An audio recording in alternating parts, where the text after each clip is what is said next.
বাংলাদেশের ইন্ডাস্ট্রি বর্তমানে যেই কয়টা সংকটের মধ্যে রয়েছে তার মধ্যে অন্যতম হচ্ছে, আমরা যেটা বলি প্রথম সংকট হচ্ছে ব্যাংক।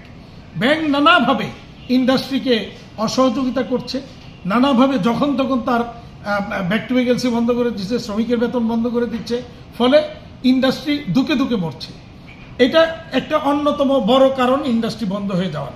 এর সাথে রয়েছে বায়ারদের আনইথিক্যাল বাইং প্র্যাকটিস। আর লোকালি যেটা আরেকটা আমরা বড় সমস্যা ফেস করতেছি সেটা হচ্ছে গ্যাস বিদ্যুতের সংকট।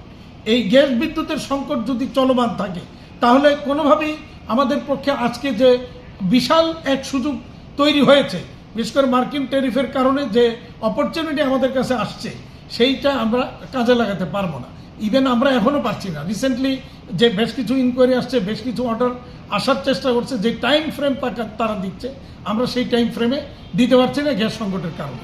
তো ফলে কিন্তু অর্ডারগুলি আমাদের কাছে ওইভাবে আসছে না। এখনও এই মুহূর্তে যদি বলেন বাংলাদেশের ম্যাক্সিমাম ইন্ডাস্ট্রি এখনও লেস ক্যাপাসিটিতে রান করতেছে, ফুল ক্যাপাসিটিতে কিন্তু নাই, কারণ অর্ডার আমাদের কাছে পর্যাপ্ত নেই, আমরা নিতে পারছি না। আর নতুন করে যে অর্ডার আসতেছে ইনকোয়ারি বাইরেরা দিচ্ছে, সেখানে বাইরেরা চেষ্টা করতেছে আনইথিক্যাল একটা বাইং প্র্যাকটিসের চেষ্টা করছে। তারা মার্কিন যে নতুন 20% ট্যারিফ, সেই ট্যারিফটার কিছু একটা অংশ আমাদের উপর চাপিয়ে দেওয়ার চেষ্টা করছে।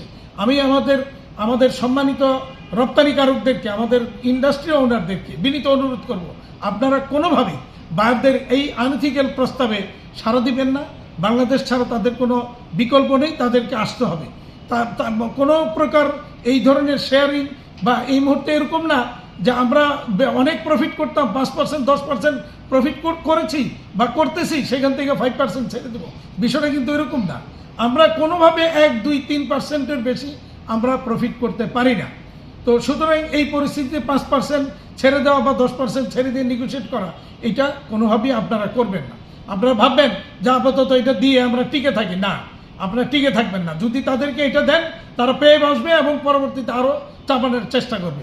সুতরাং এই এখনই সময়, এটাকে শক্ত অবস্থান নেন, না বলতে শিখেন, তাইলে বাইরেরা আলটিমেটলি ফিরে আসবে।